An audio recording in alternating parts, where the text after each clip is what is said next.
بسم اللہ الرحمن الرحیم رب اشرح لی صدری ویسر لی امری واحلل عقدۃ من لسانی یفقهوا قولی رب زدنی علما ایاک نعبد و ایاک نستعین سبحانک لا علم لنا الا ما علمتنا انک انت العلیم الحکیم وافوض امری الی اللہ ان اللہ بصیر بالعباد یا علیم علمنی۔ میرے واجب الاحترام دوستوں، ساتھیوں، معزز خواتین و حضرات، جیسا کہ آپ کے علم میں ہے، ہم تصحیح کے قواعد پڑھ رہے تھے۔ تصحیح قسم اول کے 3 قواعد ہم نے پڑھ لیے۔ تصحیح قسم اول میں ہم نے عدد رؤوس اور سہام کے درمیان نسبت دیکھنی تھی، ٹھیک ہے۔ اور تصحیح قسم اول سے مراد یہ تھا کہ کسر جو ہے ایک فریق پر تھا، یعنی ایک فریق کو پورا حصہ مل نہیں رہا تھا، بقیہ کو ملتا تھا۔ آج کے سبق میں ہم تصحیح قسم ثانی پڑھیں گے۔ تصحیح قسم ثانی کا مطلب یہ ہے کہ ایک سے زیادہ فریقوں کو ان کا حصہ پورا نہ ملتا ہو، یعنی فریکشن جو ہے، کسر جو ہے ایک سے زیادہ طائفوں میں ہو۔ تصحیح قسم ثانی سے مراد کیا ہے؟ کسر ایک سے زیادہ طائفوں میں ہو، یعنی ایک سے زیادہ جو فریق ہے ان کو ان کا پورا حصہ مل نہ رہا ہو، تو اس کو ہم تصحیح قسم ثانی میں حل کریں گے۔ اچھا، تصحیح قسم ثانی میں کتنے کام کرنے ہیں؟ ہمیں 2 کام کرنے ہیں۔ تصحیح قسم ثانی میں ہمیں 2 کام کرنے ہوں گے۔ پہلا کام وہی جو ہم پہلے کر چکے ہیں تصحیح قسم اول میں، کہ عدد رؤوس اور سہام میں نسبت دیکھنی ہے۔ پہلا کام ہم نے کیا کرنا ہے؟ جس طرح تصحیح قسم اول میں ہم کرتے تھے کہ عدد رؤوس یعنی ورثہ کی تعداد اور سہام کی درمیان نسبت دیکھی جائے گی، ٹھیک ہے۔ پہلا یہ کام کرنا ہے۔ جب اس سے فارغ ہو جائے پہلے کام سے، پھر ہم نے دوسرا کام کرنا ہے، اعداد رؤوس کا آپس میں ایک دوسرے کی نسبت دیکھنی ہے۔ اعداد رؤوس کی آپس میں ایک دوسرے کے ساتھ نسبت دیکھنی ہے، ٹھیک ہے۔ پہلے ہم نے اعداد رؤوس اور سہام میں نسبت دیکھنی ہے، پھر اس کے بعد اعداد رؤوس کی آپس میں نسبت دیکھنی ہے، ٹھیک ہے۔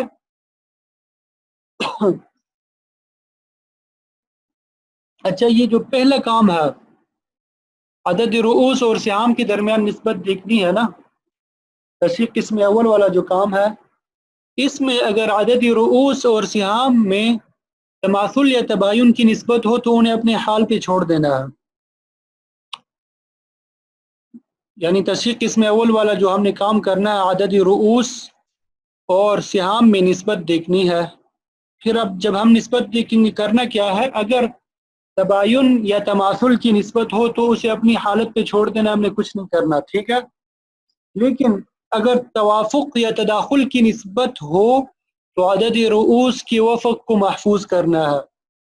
اگر توافق یا تداخل کی نسبت ہو تو عدد رؤوس کے وفق کو محفوظ کرنا ہے، اور پھر اس کا دیگر اعداد رؤوس کے ساتھ نسبت دیکھنا ہے۔ مثالوں سے سمجھ آ جائے گا؟ دیکھیں، یہ جو علامات میں نے بنائی ہے، یہ علامات سمجھانے کے لیے کہ پہلے یہ اوپر چونکہ عدد رؤوس ہوتا ہے یہاں پہ نا، اور نیچے سہام ہوتے ہیں، تو پہلے ہم نے کیا کرنا ہے؟ اعداد رؤوس اور سہام میں نسبت دیکھنی ہے۔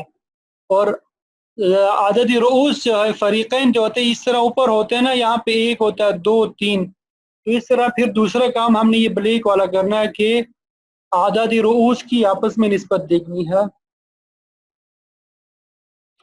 جب ہم اعداد رؤوس میں نسبت دیکھیں گے تو 4 صورتیں ہماری سامنے پیش آئیں گی، کیونکہ اعداد میں نسبت جو ہے 4 طرح ہے، تو صورتیں بھی ہمارے سامنے 4 پیش آئیں گی۔ پہلی صورت جو ہے، اگر عدد رؤوس کے درمیان تماثل کی نسبت ہو۔ عدد رؤوس کے درمیان جب ہم دیکھیں گے کیا نسبت ہو؟ تماثل کی، تو کسی بھی عدد کو اصل مسئلہ میں اور سہام میں ضرب دے دیں گے۔ کسی بھی عدد کو اصل مسئلہ اور سہام میں ضرب دے دیں گے۔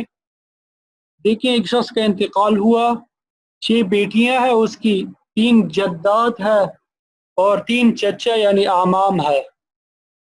یہ اوپر جو ہے ابھی جو میں نے بتایا بیٹیاں، 3 جدات، 3 آپ چچا، یہ کیا ہے؟ عدد رؤوس ہے. یہ بیٹیاں ایک فریق ہے، ایک گروپ ہے. 3 جدات دوسرا گروپ ہے، دوسرا فریق ہے. 3 چچا یہ تیسرا فریق ہے. ٹھیک ہے. اب بیٹیوں کو کیا ملے گا؟ ذرا سوچ کے جلدی بتائیں. بیٹیوں کو ثلثان مل جائے گا. کیوں؟ اس وجہ سے کہ 2 سے زیادہ ہے. جدات کے احوال ہم نے پڑھے تھے، دادی ایک ہو یا ایک سے زیادہ سدس ملتا ہے، اس کو ہم نے دے دیا. اسی طرح چچا کے احوال ہم نے نہیں پڑھے، بلکہ چچا کے بارے میں پڑھا تھا کہ یہ عصبہ ہے. عصبہ کی ابتدائی طور پہ 2 قسمیں تھی، نسبی سببی. نسبی کی 3 قسمیں تھی، بنفسہ بغیرہ مع غیرہ. بنفسہ کی پھر 4 قسمیں، جزء المیت، اصل المیت، جزء ابیہ، جزء جدی. چچا جو ہے جزء جدی ہی میں سے ہے، اس کو ہم نے کیا کر دیا؟ عصبہ بنا دیا. یہاں تو ہر ایک وارث کو ہم نے پہلا کام ہم نے کیا کیا؟ ہر وارث کو اس کا حصہ دے دیا، ثلثان سدس عصبہ. اب دوسرا کام ہم نے کرنا ہوتا ہے، مسئلہ بنانا ہوتا ہے. اب مسئلہ کیسے بنائیں گے؟ دیکھیں، ثلثان اور سدس ہے اور یہ دونوں ایک ہی گروپ میں سے ہے، نوع ثانی. ٹھیک ہے. تو ان میں سے جو اقل ہے وہ سدس ہے. تو اقل کا جو مخرج ہے، ڈینومینیٹر، وہ 6 ہے. اس سے ہم نے مسئلہ بنا دیا. یہاں پہ آپ دیکھیں 6 سے مسئلہ بنا دیا. 6 کا ثلثان جو ہے 4 ہے. ٹھیک ہے. میں نے بتایا تھا آپ کو، کیونکہ ثلثان کا مطلب ہوتا ہے 2/3. تو 6 کو 3 پہ تقسیم کیا، ڈیوائڈ کیا تو 2 نکل آیا. پھر 2 کو 2 کے ساتھ ضرب دے دیا، 4 نکل آیا. اور 6 کا سدس کیا ہے؟ 1 ہے. ٹھیک ہے. 1 اور 4 5 ہو گئے. تو ہم نے پڑھا تھا ذوی الفروض سے جو باقی بچ جائے وہ عصبہ کو ملتا ہے. تو ذوی الفروض سے 1 باقی بچ گیا، وہ ہم نے عصبہ کو دے دیا. ابھی تک جو ہم عمل کرتے رہے تھے اتنا عمل ہم نے کر دیا. ابھی تک جو ہم عمل کرتے رہے اتنا عمل ہم نے کر دیا. کہ میں یہ پین سے لکھ لیتا ہوں، 1 اس کو ہم نے دے دیا. ٹھیک ہے. 1 عصبہ کو دے دیا. اب آپ دیکھیں، غور کریں. اب دیکھیں، یہ ہمارے پاس ایک فریق ہے. یہ کیا ہے ہمارے پاس؟ یہ ایک فریق ہے. ٹھیک ہے. یہ دوسرا فریق ہے. یہ ہمارے پاس دوسرا فریق ہے. یہ ہمارے پاس تیسرا فریق ہے. ہمارے پاس کتنے گروپ ہو گئے؟ 3 فریق ہو گئے. ہمارے پاس 3 گروپ ہو گئے. پہلا فریق جو ہے اس میں ہم دیکھتے ہیں عدد رؤوس ہمارے پاس 6 ہے. عدد رؤوس کیا ہے؟ 6 ہے.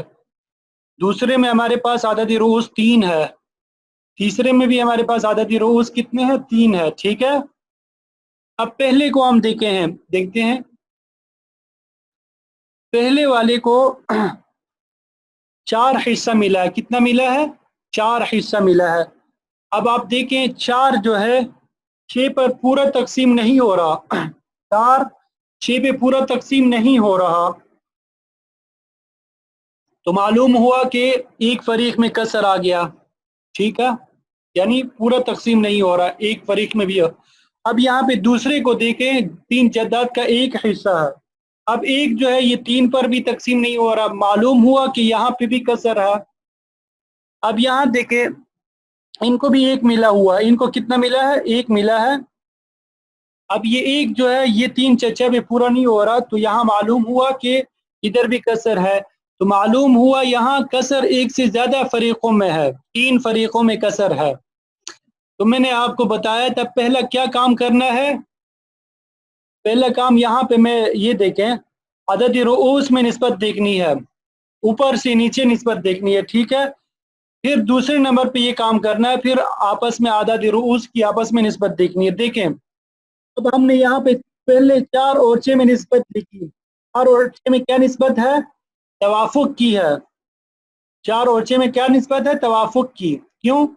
اس وجہ سے کہ تیسرا عدد کیا ہے؟ 2 ہے، جو دونوں کو تقسیم کر دیتا ہے. 4 کو 2 حصوں میں تقسیم کر دیتا ہے. تو 4 کا وافق کیا ہے؟ 2 ہے. اور 6 کو 3 حصوں میں تقسیم کر دیتا ہے. 6 کو کیا کر دیتا ہے؟ 2 3 حصوں میں تقسیم کر دیتا ہے. تو ہم نے پڑھا تھا عدد رؤوس اور سہام میں جب ہم نسبت دیکھیں گے تو عدد رؤوس کا جو وفق ہے اس کو ہم محفوظ کریں گے. تو یہاں پہ عدد روز کا وفق ہمارے پاس کیا ہے؟ 3 ہے. ہم نے اس کو کیا کر دیا؟ محفوظ کر دیا. 3 کو ہم نے کیا کر دیا؟ اپنے ذہن میں محفوظ کر لیا.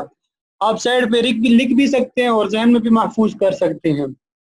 اب یہ دوسرے فریق کی طرف ہے. دوسرے فریق میں جب ہم نے نسبت دی کی تو تباین کی نسبت ہے، تو ہم نے کہا تھا اس کو اپنی حالت پہ چھوڑ دینا ہے، ہم نے کچھ نہیں کرنا. یہ دیکھیں 3 کو اپنی حالت پہ چھوڑ دیا.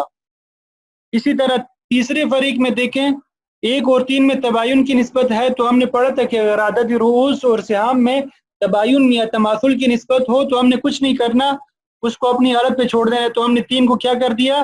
اپنی حالت پہ چھوڑ دیا. 3 کو ہم نے کیا کر دیا؟ اپنی حالت پہ چھوڑ دیا. اب دیکھیں ہمارے پاس عدد رؤوس جو ہے یہ ایک 3 ہے، ادھر بھی 3 ہے، ادھر جو وفق نکالا ادھر بھی ہمارے پاس کیا ہے؟ 3 ہے. تو دوسرے نمبر پہ ہم نے کام کیا کرنا ہوتا تھا؟ عدد رؤوس کا آپس میں نسبت دیکھنی ہوتی تھی. عدد رؤوس کی آپس میں نسبت دیکھنی ہوتی تھی. تو ابھی ہم نے دیکھا کہ عدد رؤوس کی آپس میں کیا نسبت ہے؟ 3 اور 3 تماثل ہے. 3 اور 3 یہ سب کیا ہے؟ تماثل ہے، برابر ہے. تو ہم نے کیا پڑھا؟ اگر عدد رؤوس میں تماثل کی نسبت ہو تو کسی بھی عدد کو مضروب بنا کے اصل مسئلہ میں ضرب دیں. 3 کو ہم نے اصل مسئلہ ہمارے پاس 6 ہے، اس میں ضرب دیا 18 نکل آیا. پھر کسی بھی عدد کو تمام سیام میں ضرب دینا ہے، تو 3 کو 4 کے ساتھ ضرب دیا، 3 چکے 12 اور 3 کو 1 کے ساتھ ضرب دیا،